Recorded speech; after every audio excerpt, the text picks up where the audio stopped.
They played with heart, right? And that's this sort of quality that we recognize in someone, that we recognize as a kind of excellence, right? And that heart is a taking care of, like we could almost like define it in that way. Heart is taking care of blank, taking care of moment to moment to moment to moment, taking care of this, taking care of that, taking care of the thing that is right in front of me at this moment. And that is heart.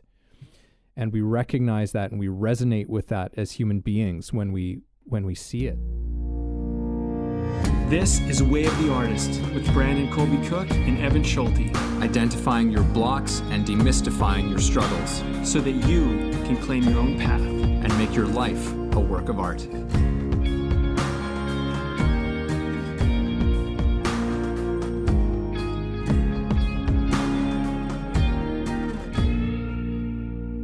Welcome to Way of the Artist podcast, folks. We've got a conversation coming your way that we don't really know what this conversation is going to be necessarily. We're just jumping in, diving in, and that's just a fun little experiment to do. Also, me having a newborn kid, it sometimes doesn't allow us to always really have long discussions around what we're going to get into, but these are fun. I always enjoy these, and I think we always end up coming out with some really interesting stuff. So, Brandon, what do you got? What do you got to come in with? Well, I do like these. They started as the Not So Serious Sunday, or I think that was something how we did it originally. But anyway, it was like, just I think there's something about being an artist where you just got to start. You just got to get going. And I usually do find that there is something that you have to work with. And when you continually push yourself this way, you start to find out. I used to do this exercise where part of my writing exercise, I would just write dialogue. I'd write a scene and I would just make up the characters. Like I would literally just go, okay, character A, character B, and I would give them a name. I'd be like, this person's like this person's like this. I'd put a situation, throw them into it, and just let's see what happens. And sometimes it would be hilarious. Sometimes it would be super dramatic, but there was always something to kind of spur on thought. Once you just gave yourself permission to say, okay, I got to do this. Let's just try it out. Other times I find like on those writing exercises, you'd come in, or I would come in with an idea. Like I'd kind of be like, I kind of want to write a scene about that, and then that would be enough. But I think there's a good lesson in this for all artists out there, is that, trust that there's like a seed of creativity in you at all times. You know what I mean? Yeah, no. And if you just kind of embrace it, something cool can come out of it. Yeah, you know what? I already love what you're saying, Brandon. I already love what you're saying. I've even had some stuff happen recently that I think is related to this. But I think that what I'm hearing in some of what you're saying, and something that I do feel strongly about, is that I think that it's important in your life, but certainly in living a sort of an artistic type of life, with that sort of philosophy and approach towards life. Every now and then, I think that you've got to do things that are like it's like a willing act of faith and trust in yourself, to just say like, throw yourself into a situation, just throw yourself into something and trust yourself to sort of find your legs, so to speak, in that whole process. And I think that, when we do episodes like this is a little bit of something like that as well, which is, I think, part of what I enjoy about it. I just had a class I was just teaching this past Thursday. I'm taking them through like the very beginning steps of, Meisner technique and what I teach. And for people who aren't necessarily familiar with that, one of the first things that I get everybody to do is I get two people sit across from each other, and I basically ask them to, turn away or close their eyes from the person in front of them. And then I tell them to, open their eyes, look at the person, and what's the first thing that you see, in that person? What's the first just basic physical thing that you've observed in the person across from you, right? Is it their eyes? Is it their, is it their beard? Is it their nose? Is it their ears? The color of the shirt that they're wearing, whatever it is. But what is actually the first thing that you see? And it's kind of a fascinating exercise in that it's very simple, right? Like there's nothing complicated about what I'm asking people to do, but it inherently brings up every single time a myriad of problems, right? There's always this thing of like, oh, well, there's judgments on what are good things or bad things to notice, right? Or what are more interesting things to notice? Or sometimes there's this sense, especially since I'm working with actors a lot of the time, there's like the sense of I have to perform this in some kind of way, and again, trying to make it interesting. Or, weird things like, oh, well, I said eyes the last time, so I can't say eyes this time, right? And it's just like, well, that's not the exercise. The exercise is, what is the first thing that you actually notice? We're just trying to come into contact with a very simple reality with each other and with yourself. Can you actually acknowledge the thing that actually is? And we play all kinds of tricks on ourselves that keep us from doing that. So anyhow, I'm taking my students through this, and I had this one student who was saying like, I'm taking what I think is the first thing that I see and that I'm aware of but then I'm second guessing myself. I'm wondering if that is actually the first thing that I saw, right? Was that the first thing? And I was like, that's an interesting problem, right? And I said, but part of the issue is that it's like, look, you take the thing, like, you just fire as quickly as you can. That's really what I told him. She's like, just say the thing as quickly as you can. That gives you the best chance of it being actually the first thing. But, because the exercise goes, that's just the beginning of the exercise. And then it kind of spirals into, an exchange from there with your partner. But part of the issue was, he's like, well, this whole time that you've been now thinking about, oh, was that actually the first thing that I actually saw? It's like, you're not actually connected with your partner for now where the exercise is gone, right? You're no longer present with it because you're not trusting what you came in with, right? You're not trusting that thing. So, I've taken sort of a scenic route here in this, in this story, but, it's fascinating how far just a little act of faith and trust in yourself can take you. And not only that, but actually how essential it is, how completely essential it is in order for you to be present and be attentive and as engaged with whatever is right in front of you.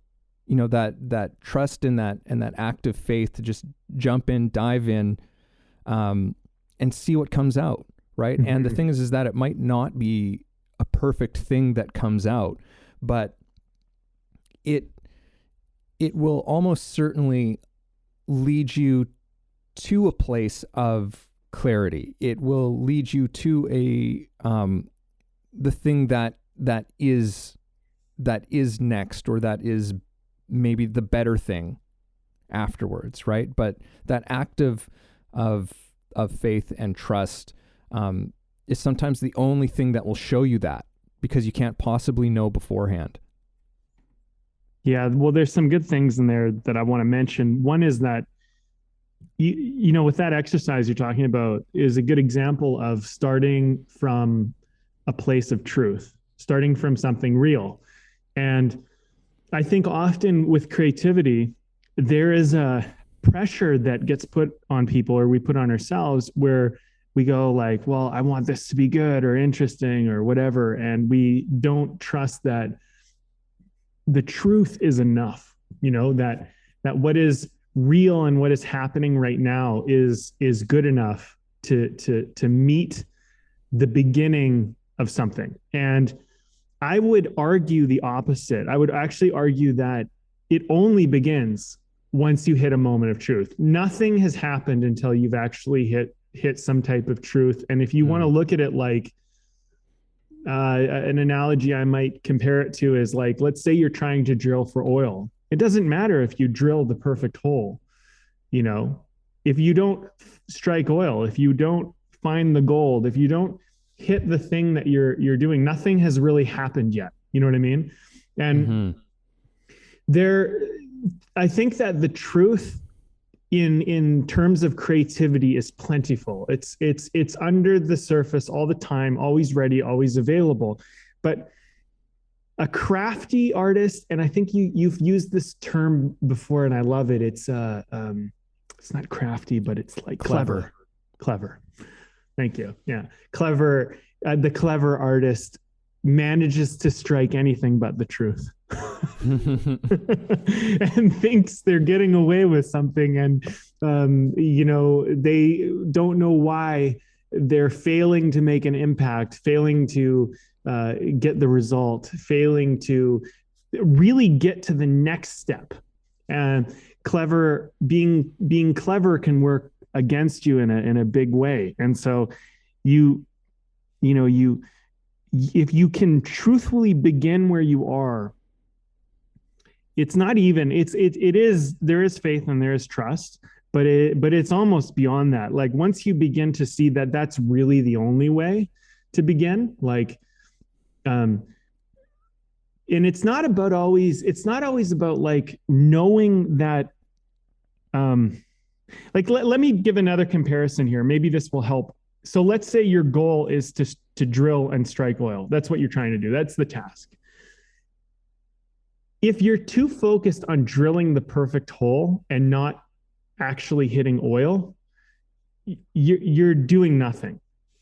But if you really truthfully think that if I drill here, that there's a chance I might strike oil, even if you don't strike oil, there's still something real that happened. But the thing is the crafty artist tries to drill the perfect hole as opposed to the goal, which is to hit truth, to hit oil, to expose something that is under there that we don't know is there. And that's one of the reasons why I actually love Meisner and the coaching you do that way, because I feel like when you actually strike oil, you're like, whoa, it like hits you. You're like, wow, I had no idea that was there under the surface. Yeah. And I want to maybe just modify your your metaphor a little bit, just in a slight way, at least that it makes more sense for me and hopefully for other people as well. But it was a piece of wisdom that I read. I think it was in a Dan Millman book, to be honest with you, and he was talking about there are certain personalities who, I said, it was this very similar analogy of like digging for a well. I said, it's better that you dig one well deep down that actually hits the water than 10 holes that never hit the water. Oh, I like that. That's a good way to look at it. Right. As well. Yeah. Or oil, right? It's like, well, what's the point? Like there's no point in the exercise of what you did if you don't actually hit the thing. Like the whole rigging, the drill, the whatever is meaningless, in a sense, because it never reaches the thing. It never makes contact with the thing that's real. And so in terms of,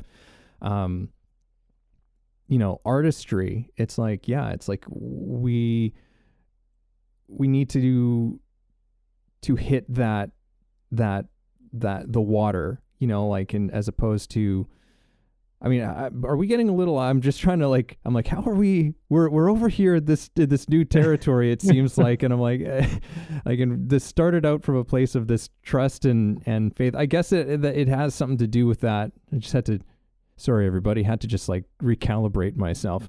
I think that trust and thing in yourself is that perseverance and persistence to like, well, dig that one thing and dig down as far as you can with it.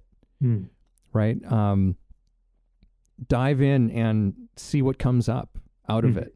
Right. And maybe nothing, that is a possibility, but at least, you're like, okay, there's nothing here. There's no water, there's no oil in this one, but that now, right? Now. And it's like, all right, well, let's dive in. Let's dig somewhere else.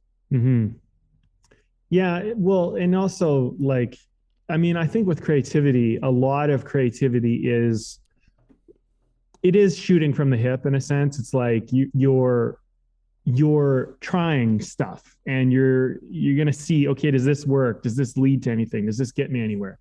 And I think the part of creativity is like, I don't know, like you're not always going to hit gold or hit oil or hit water or whatever the resource is that you're looking for. And maybe it's like, maybe it's some unique idea, maybe it's some emotional impact, whatever you're trying to strike that, right? That's what you're trying to get to.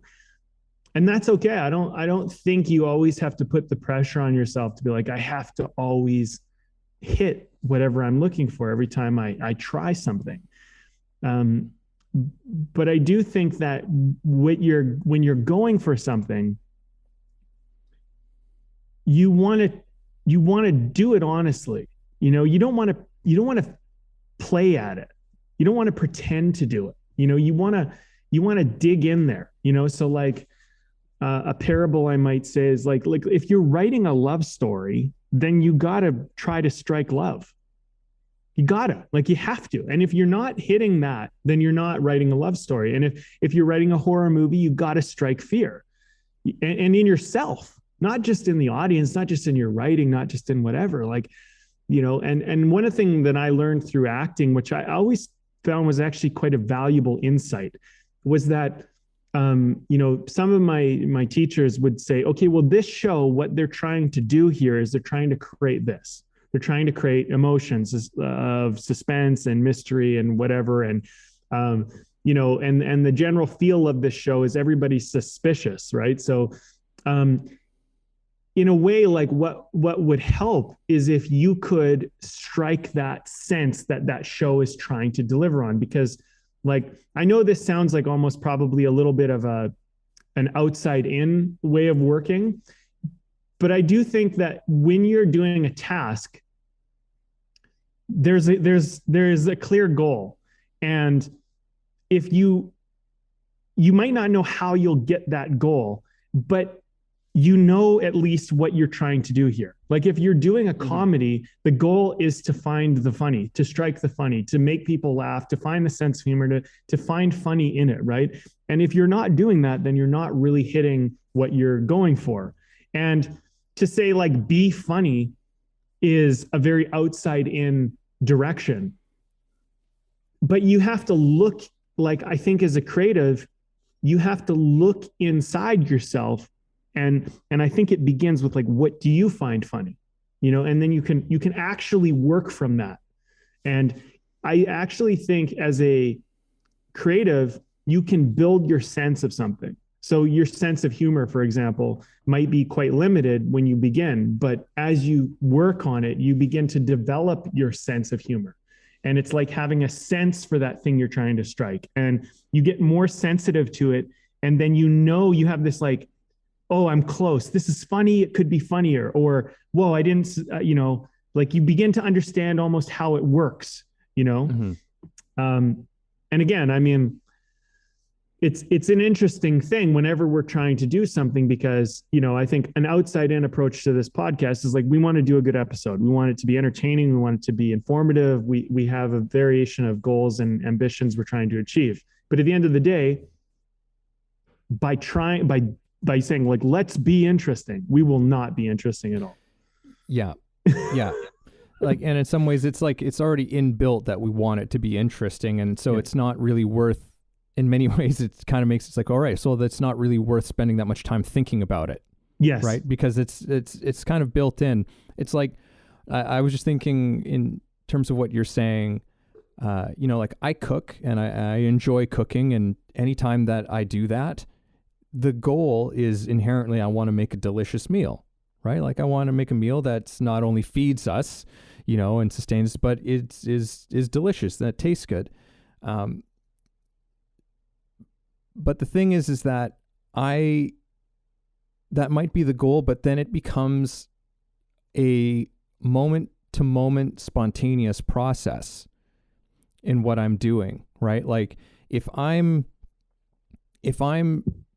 thinking too much, like if my mind is completely on the vision of the final product, right? Like if my mind is just singularly focused on that, I'm going to have some sort of a lapse in the making of it, right? I'm going to do something like burn the chicken, or undercook the chicken, if I'm not present with each step of the process, right?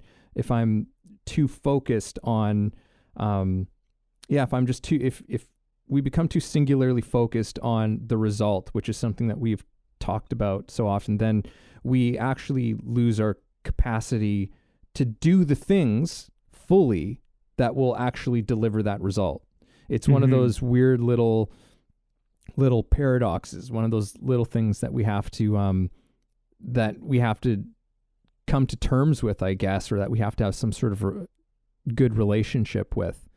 There's something else that you said as well that I think is so important in relation to creativity as well, and this emerging conversation of having trust in ourselves to just go and do and begin something, or just throw ourselves in without any sense of plan necessarily, and that is that creativity, real honest to God creativity, is a spontaneous thing. It's a spontaneous thing. And so that's another part of one of these weird things as well, which is, I think, why there's a lot of value in just throwing yourself into something, having some sort of creative outlet or outlets, having several can be very useful, but something where you can just kind of go like, all right, just like as you were talking about, like, all right, here's character A and character B. Who are these people? Just with a completely in a place of I don't know, because that I don't know space is one of complete openness. And in that place of I don't know, complete openness, there's room for spontaneous creativity, right? Which are synonymous, really. Like I think that like to say spontaneous is to say creative, I think, and to say creative is to say spontaneous. Because otherwise, if it's not spontaneous, then it's contrived. And that's something that I know I hammer on a lot as well. So I think that there's something about this thing of spontaneity, for me at least, that is showing to be maybe important to the conversation we're having. Okay, well, I want to go back to one thing you said earlier, because I don't want to forget this thought, but we were talking about making it interesting. And I think we don't try to make it interesting. We actually are interested. And that's a big thing that I think is really important to understand as a creative, that whatever you're going for, it begins within you. So like, don't try to be interesting, be interested. Yeah. Because your interest informs what is interesting. And something I've learned in my life is that if I'm interested in something, there's chances are someone else might be interested in it as well. And so that's my first audience member. That's my first client. That's my first student. You know what I mean? Like that's the first thing that is coming through. For me, one of the things that I was fascinated about, like literally fascinated, like beyond interest. Like I find it absolutely fascinating that you can tell a story and make someone cry and make them laugh and make them scared, and you can do this. And I found that absolutely just mind-bogglingly fascinating. And so I just invested so much energy and time and attention and care into trying to figure out, how do you do that? And my course that I teach, Timeless Storytelling, is all about that. Like a big part of it, at least, is about that fascination.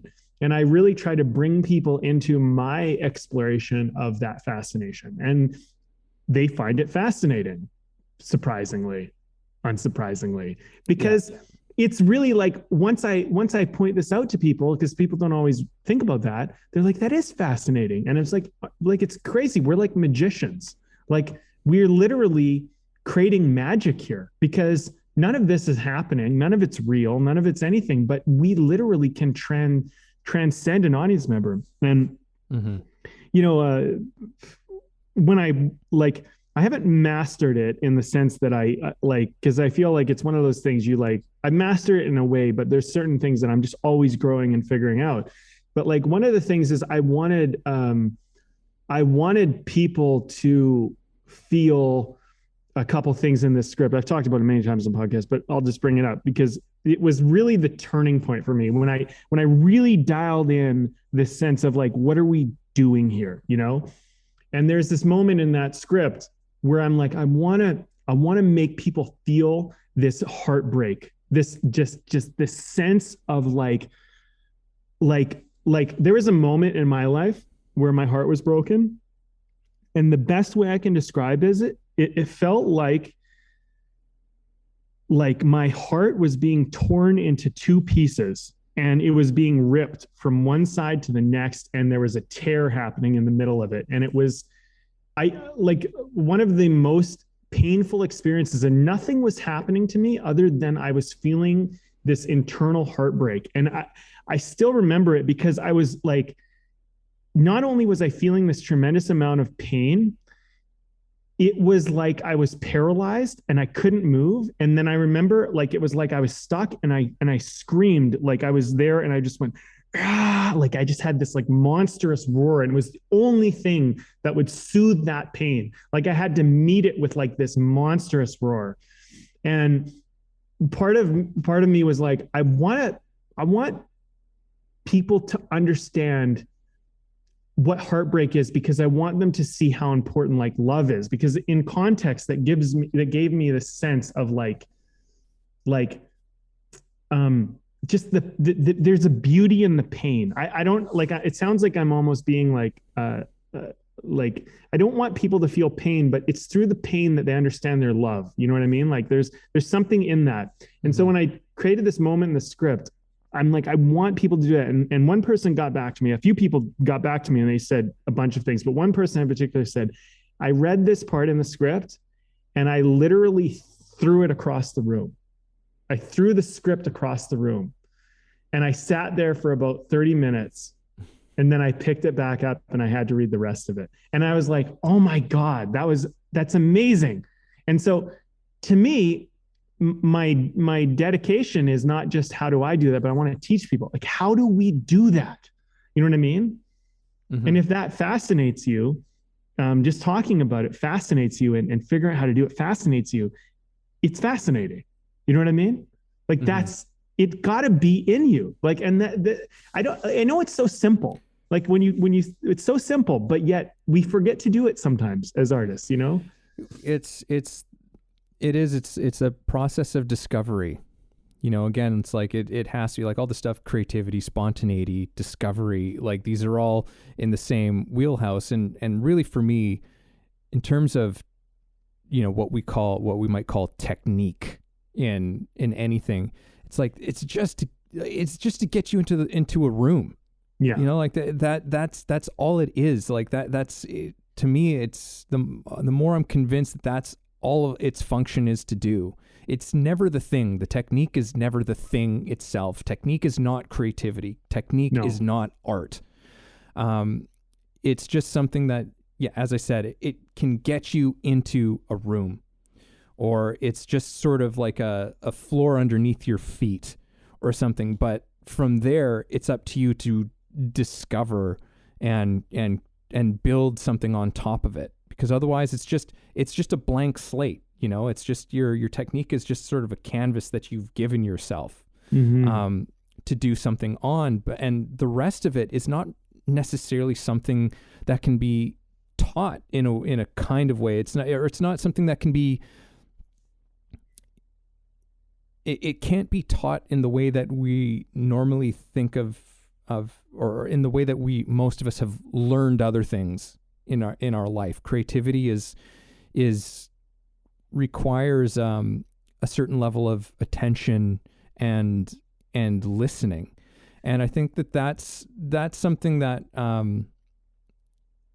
that was sort of presenting itself to me in what you were saying as well, which is that you're talking about when you get interested in something. And that was something that one of my acting teachers said to us, just like the audience will get, you will be interesting to the audience once you get interested. And that was him saying, like, once you get interested in the thing that is actually happening in the scene, when you get interested in that person who's actually talking to you right now, right? Once you're really interested, and, you know, like we worked on all kinds of little things, like, to talk a little bit about where my teaching goes as well. There comes a point where I get actors to get up and there's sort of a scene that plays out, but I ask everybody to prepare some sort of an activity. And very often I provide the first couple just as an example for everybody. And it'll be something like, okay, take this deck of cards and I want you to build a house of cards 3 stories high using every single card in the deck. Right? And it's like, oh, okay, right? And before the other person walks in and the sort of improvised scene begins, you give them time to just start, right? And say, like, and really do it. Really, and you have an audience full of people who are watching somebody build a deck of cards on the edge of their seats. Yeah, I've seen it. Yeah, like, and it's fascinating. Like, everyone's watching, and then it's like you see them making progress, and then, like, maybe they knock something, and then the whole thing falls over, and everyone's like, "Oh no!" Yeah. Like, it's riveting, and it's because there's real interest in what you're doing, really being involved with the thing that you are actually doing. And I think that that's where coming into the place of I don't know, and trust, and just like, all right, let's just jump in and dive in. There's not only does it force spontaneity, but it forces you into a level and quality of attention and interest, because that's really the only tools that you have at your disposal, right? Like, that's really all that you've got to carry with you. You, in many ways, in order to survive at whatever the task is that you're doing, you have to just have complete attention, have complete interest in what's happening, in the thing that you're doing. And all kinds of interesting things just can sort of spin out from that. Yes. Right? Yeah. That's all I'm saying. Hey everybody, this is Evan, and this episode is brought to you by my book. Yes, I recently released a book called The Actor's Awakening: Connecting Spirituality to Craft. Expand yourself as an actor and your craft through a spiritual perspective. Take a journey that will explore universal philosophies and insights to help you understand human nature in a profound way, and develop practices to take your work to another level. Again, that's The Actor's Awakening: Connecting Spirituality to Craft. Available on Kindle and paperback on Amazon. And as always, if you like the show, please subscribe. No, I mean, that's all. That's all I'm saying. Okay. I wanted to go and talk about this in relation to technique, because we bounced around that a little bit, and, like, I don't want to bring it back because I like where we're going, but also technique, I think you and I, when we look at technique, because we come more from an acting background, technique was used in a lot of our classes. Correct me if I'm wrong, because maybe it wasn't your experience this way, but technique was often used as like, well, if you use this technique, it'll help you get this result, or it'll make it better, or it'll make it good, or some quality type of thing, right? And I think that when you're working with technique, there is something about technique, learning technique, where it can help you create a quality. I'm thinking like of a painter, right? Like the technique in which you hold the brush and the way in which you push it along the canvas, and the amount of force and the level of paint on it, and whatever is going on, with that whole process, and variation of other types of techniques. And there is a craft to your technique, and learning to have good technique is an important part of the craft of your art. But like, the technique is not what gets the gold out of the art. You know what I mean? It's like, it's what helps you. It isn't the art. It's what helps you communicate. Because like, like a lot of my filmmakers, we have this running joke where we always talk about how like, this was what I had in my head, or even the screenwriters talk about this too. But it's like, this is what I had in my head, and this is what actually came out. Yeah. That's where like technique's letting you down, like you a lot of the time you think, oh, I'm going to create this thing, it's going to be awesome, it's going to be this way, whatever. And then the actual result that comes out is not quite like what you thought it would be. Sometimes it's surprising. Sometimes it's better than you ever thought it would be. But there's very often where you're trying to do something and you're like, oh, like, why did this fall flat? Or why did this come out this way? And on our threads, we'll often toss around this picture where it's like this beautiful piece of like art that like a cool tiger or something. And then like the drawing, like terrible drawing of a tiger. It's like, it's just kind of like, it keeps you a little bit humble, because you realize like in art, you're trying to achieve a vision, and there is a certain amount, and you mentioned this, and I these are just a couple thoughts I wanted to bring in, like attention and care. Because like, if you don't care about the little details, if you just kind of skip past stuff, if everything is like just meaningless, like it just becomes kind of a scribble.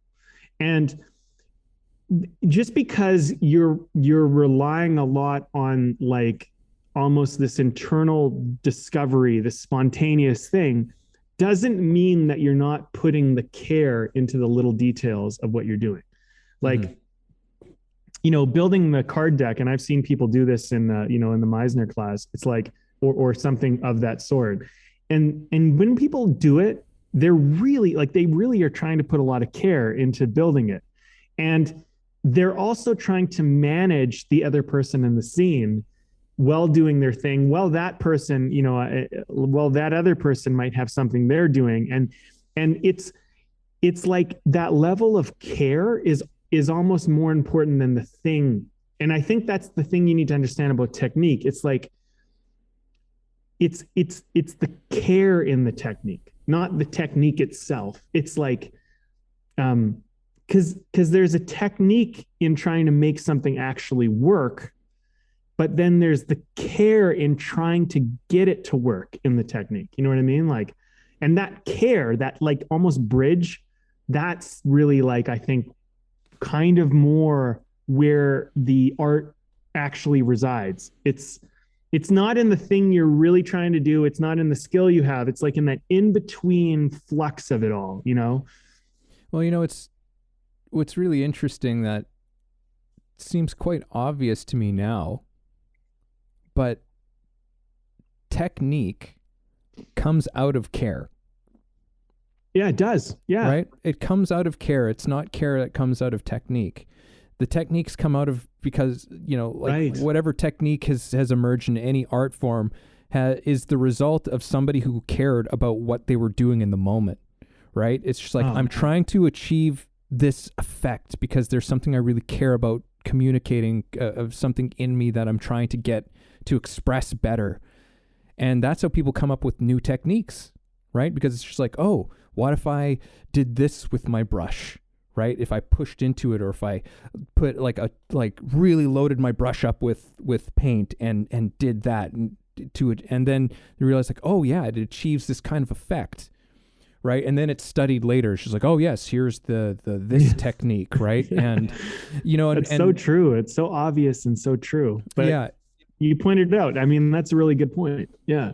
It's and that's just that's interesting. Like I've never really made that connection before, but it's that's totally true. I'm just going to say that that's totally true. That technique is a byproduct of care, which is why care is so much more important in this whole thing. Yes. To have care in the moment to moment process of what you're doing, because very often, like, don't get me wrong, you can learn techniques and that will help you, like, when it arises, right? Because the thing is with technique is that you might not always need it, right? You might not always need certain things for whatever it is that you're doing, but it might dawn at you at some point that it's like the thing that you're trying to do requires a certain thing.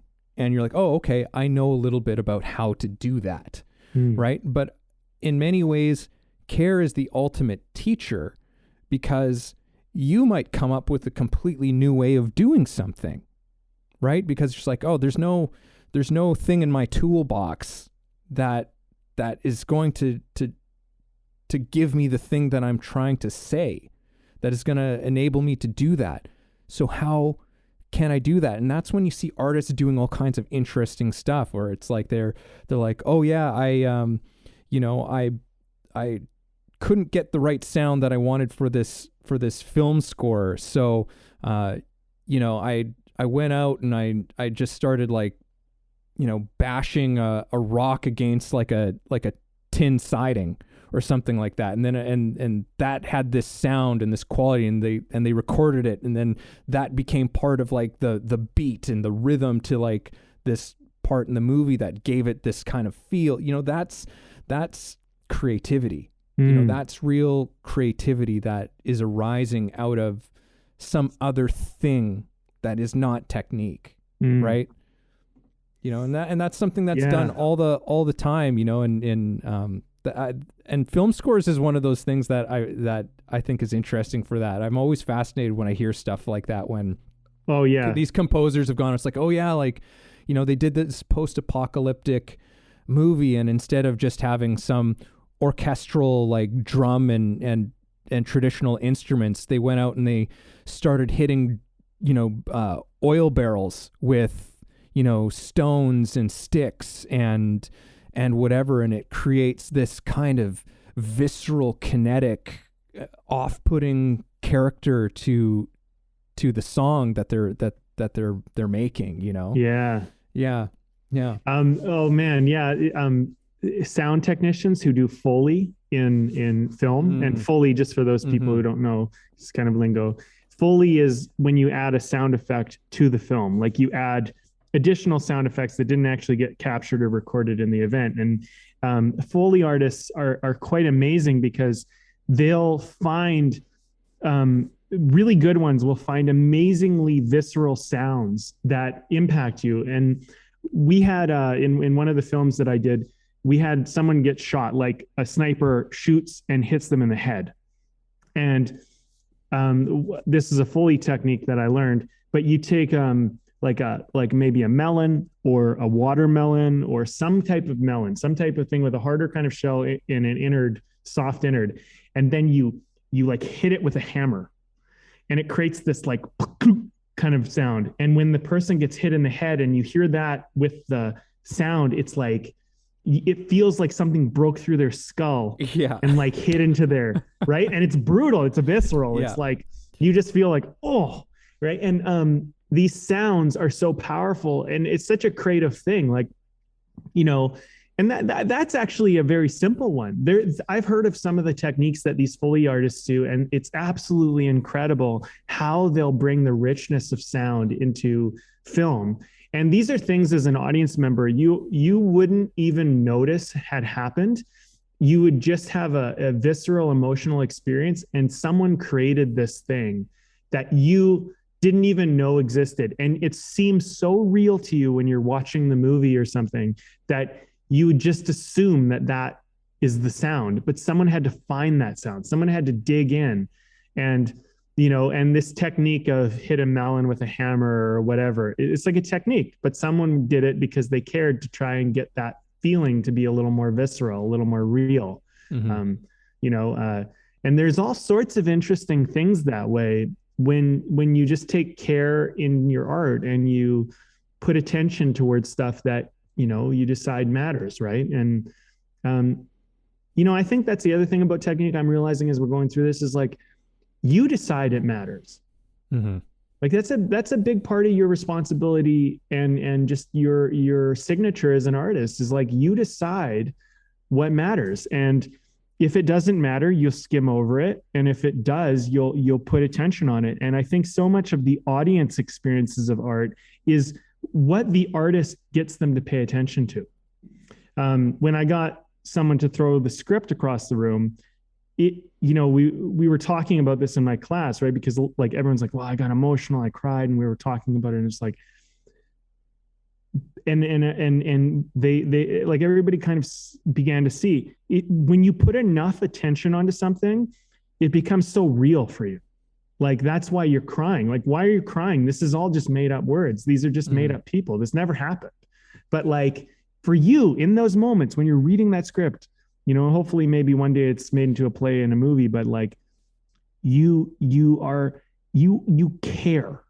And that's why you cry. That's why you feel it, because you're focused and you got attention on something. And it mattered to you in that moment. And that's really where I think the real art exists. It exists in the care and the attention, Mm-hmm. Yeah. Yeah. And I think that there's that thing that we always say about a lot of art, or even not even in art. We use it in any sort of thing where we see incredible excellence. But like we are way of the artist, and so we'll just apply the artistry brand to, not just the arts, but it's like there's anything that, someone who's really a terrific athlete, to me, it's like that's artistry as well. Mm-hmm. Anyone who does anything with an excellence, what they do, that's artistry. Who shows that level of care that we're talking about. That's what elevates it to something else. I think that, oh, Brandon, where was I going with this? Brandon? Attention and care. And artistry, excellence, doing something very well. It was something about what you were just talking about. Well, this is awkward. No, but here, let me just give you a buffer, maybe, because it always comes back. It always comes back around. I think that there's an interesting parallel you just kind of pointed out, like the way of the artist is kind of actually the way of excellence, because what we're talking about is but it's in a different way, because if we called this the way of excellence, like it would almost, I think, put into people's minds the way of the result of excellence. But we're actually more talking about the process to excellence, the process of, and I think excellence, what I'm realizing as we're talking more, is excellence comes from care and attention. Like you put care and attention. Like I remember actually, thinking of sports, like I remember when I was playing really high division soccer, and like my goal, one of my aims was to be the fastest person on the field. That was a really big deal for me. I wanted to be fast. And I felt like if I was fast, I could just, create more opportunities and be better and whatever, get more rewards. But so I just started to study, how do people become fast? And I'm like, and the fastest people, I'd be like, there's no reason why I can't be that fast. Like, I want to know how to do it. And so one of the early lessons I learned was that you stretch your hamstrings. It's a really, really important thing, particularly in running. Your hamstrings need to be nice and loose, and they need to be able to expand because that's a big part of it. Also, you need to build, like, if you want acceleration, you need to build raw power in your quads and your hips. So, I started doing that. I started doing the hamstring stretch, the quad power, and I became very, very fast on the field. You know what I mean? And created a lot of breakaways. It created a lot of really cool opportunities. But that care to try to figure out, how do I achieve this thing? You know what I mean? Mm-hmm. And, since then, I mean, I've learned so much more about it. I've even learned more. And what I've realized is, like, if you put care into something, you can really achieve just about anything if you're willing to. And then I think where it becomes a little more challenging is you begin to realize that one thing to put care into is not enough. You need to put care into several things, and then you need to try to manage those several things that you all care deeply about and how they relate to one another. And that's where the real interest and creativity begins to be born, because if it was just the fastest person is the best player, that would be very simple. Mm-hmm. But being fast is only one element of your game, right? And so I think it's the same for art. It's the same for just about anything. Yeah, for sure. And thank you for buying me some time there, Brandon. Okay. It did come back around. And the thing that, the word that came to mind in this whole thing of, like, with care and attention and all that stuff. But we, in art and in sports and in many things, we say we have this word of heart. We're like, there was a lot of heart in that piece, a lot of heart in that song, in that movie, in that performance. Same thing with, like athletes as well. We say it's just like they played with heart. Right. And that's this sort of quality that we recognize in someone, that we recognize as a kind of excellence. Right. And that heart is a taking care of, like we could almost like define it in that way. Heart is taking care of blank, taking care of moment to moment to moment to moment, taking care of this, taking care of that, taking care of the thing that is right in front of me at this moment. And that is heart. And we recognize that and we resonate with that as human beings when we see it. And also it's like, I'm definitely not the first person to notice this, but it's just like, you can't spell heart without art. Oh my God. Terrible.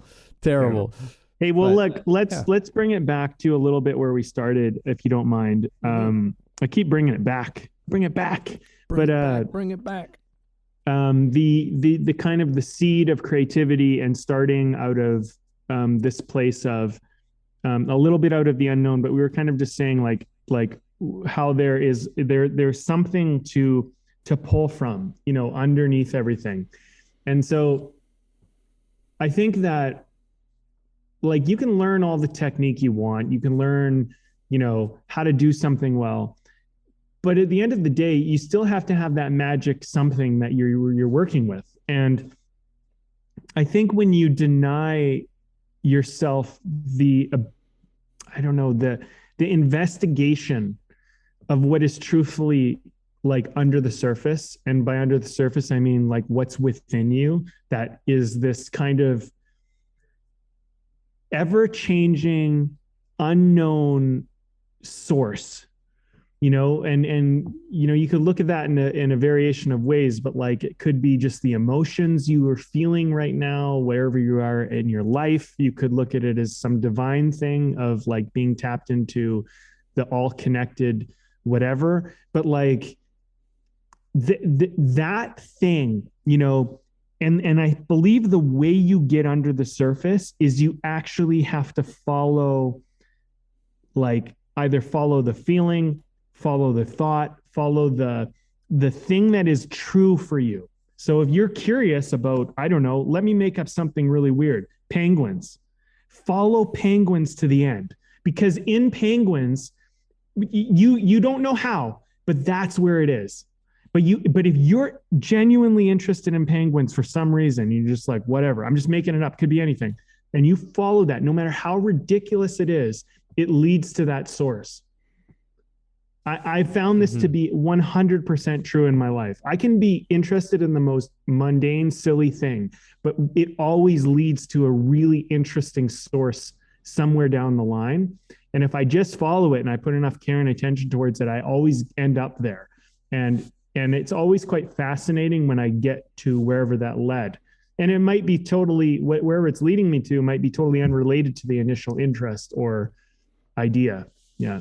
Yeah, it builds a kind of intimacy with whatever it is that you are putting your care into, which is an extraordinary kind of learning, to become intimate with something. Again, beyond the ideas of intimate as like a sort of a romantic type of thought that we often have, but intimate in the terms of like being like really knowing something, really understanding something on a deep level. Mm-hmm. I think that's essential. Yeah. And I think this is kind of for the artists out there who are, if you're ever feeling like stuck, because I've said this on the podcast before, but I'll mention again, like this year, provided I continue to write every day, I will have written every single day for at least 30 minutes at the minimum for 10 years, every single day, never missed a day. And there are some days where it's very challenging to try to figure out like, well, what am I going to write about today? And how is this, what do we even do? Like I got nothing. And, you don't have to write every day to come across that feeling, because there will be days where you're just like, I don't know. I got nothing. I don't know what to, I don't know what to do.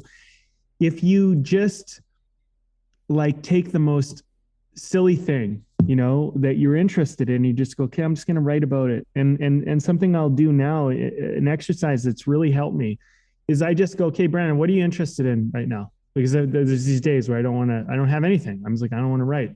But I'm like, well, you're interested in something. Like there's something that you would like to think about or talk about or whatever. So I'll just be like, well, I found this interesting, and I'll start writing about it. And I'm like thinking, at first I used to be like, when I first started doing this, I started being like, this is a bunch of bullshit. None of this matters. It's a waste of space in my writing my writing profile. But it leads somewhere. And now I just know that I'm like, I don't care how mundane this is. I don't care how like seemingly unrelated and boring this might be for someone else if they ever read it, or for me looking back. This is the means in which I get to where I need to go. And eventually, if I just commit to it and I fully do it and I put care and attention into it, it always leads to something spontaneous and interesting that I didn't see in it when I initially began.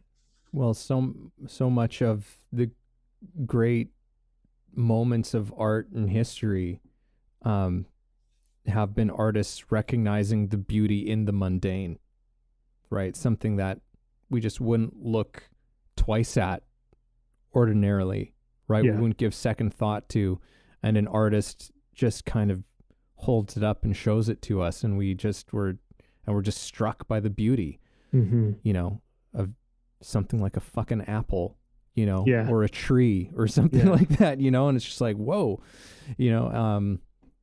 I think that's, and in some ways it's almost like the artist is inviting us to do the same in our own lives, right? It's just like, take time, take care, take attention on the things that you don't give a second thought to in your life, because they might have more to them than you realized. And there might be a kind of richness that's all around you. Yeah. Well, yeah. And there's a richness, not just around you, but Like you are a richness if you just gave yourself the credit and the respect that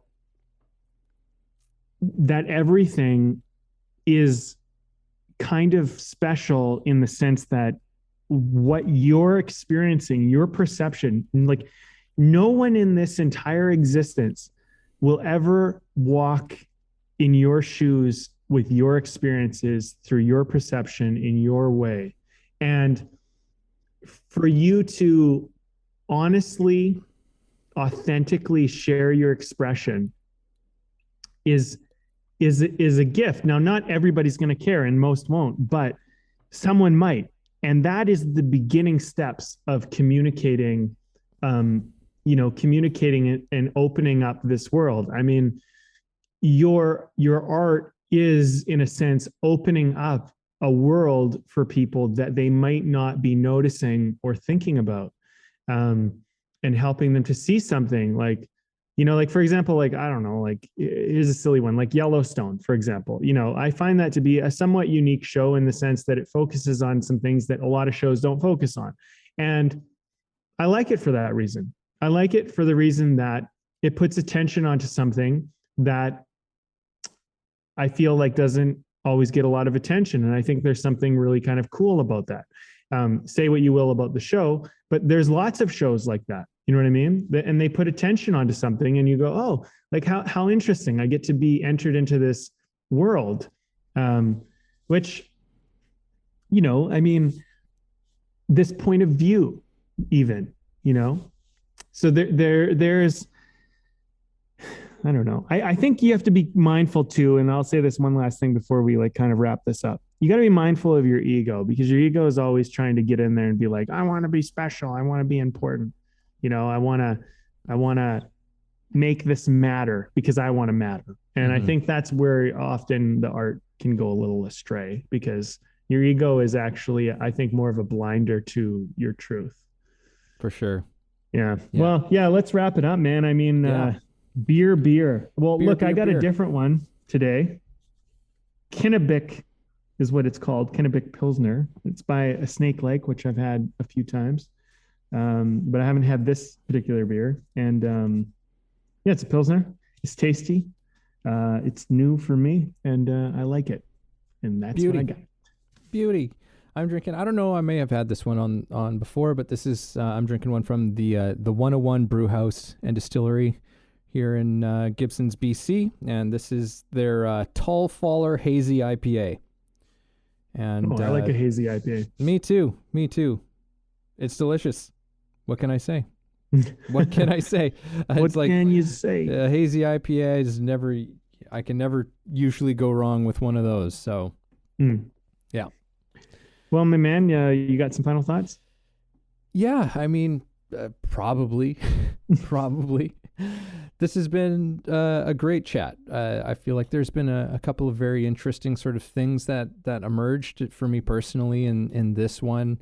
This whole sort of technique coming out of care was an interesting discovery for me in this one. But I think I'll like, kind of coming back to where the conversation started. I would just encourage. For me, I'm just as well, but for everyone else who's listening too, there's, I think, something encouraging about this to just fire yourself into a spontaneous place. Make that a regular sort of a practice, where you just begin on something, and without any sense of where, what it is, where it needs to go, and just explore, and see what comes out. And because I think that is sort of a skill and a kind of muscle that doesn't get exercised enough for most of us, because we all want to know exactly what it is we're doing, where it is we're going, all of, like we want to know everything. And in order for us to be truly creative people, we can't forget, as we've discussed in this, that creativity and spontaneity are synonymous with each other. And we need to connect with that spontaneous thing. We need to have a relationship and build our sort of strength at being spontaneous, in order for our creative life to go beyond the techniques that we learn, and to develop that quality of care and attention, moment by moment in our lives. Yeah. Well, okay. So let me say this, you and I and everybody, we don't know jack shit. We don't know anything. You think you know stuff. You really don't. You really don't know anything. And I'm myself included. I don't know anything. You think you know stuff. You really don't know, because your perception of the world is so limited. You are one person in one life with one upbringing, and you just have such a limited view, just that alone, let alone all the things that have happened in history, all the things that are happening now, all the things that will happen in the future. You know nothing about any of this. And even if you dedicated your life to try and find out as much as you could, you would still only know a tiny fraction of it.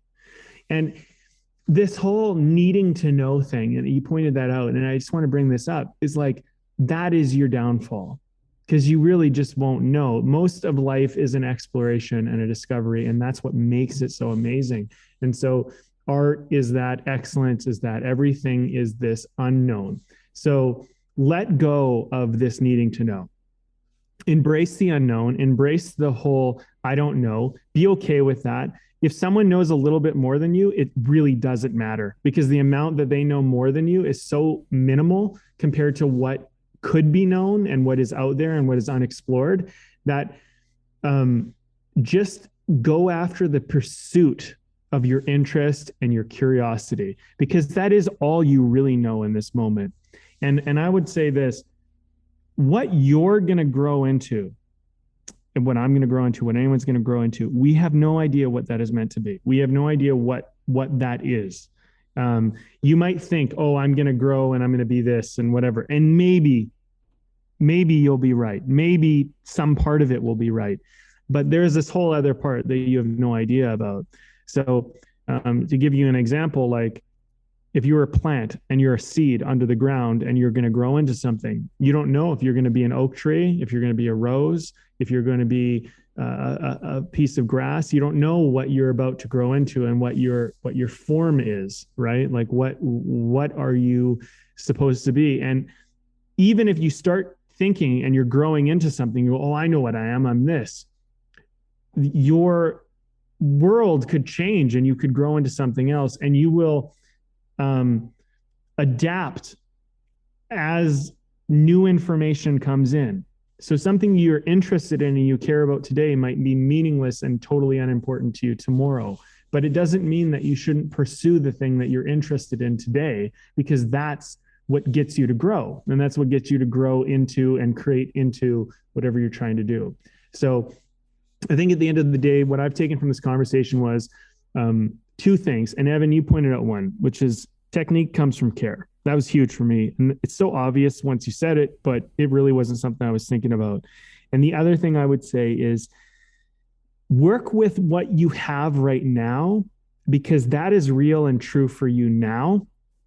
And it will inform what will be true and real for you tomorrow, which might not be the same. And you have no way of knowing if what you're trying to build today matters tomorrow.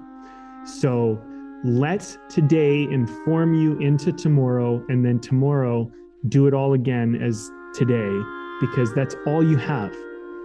And if you trust that and you do it truthfully and authentically and real, I think wonderful things will come for you.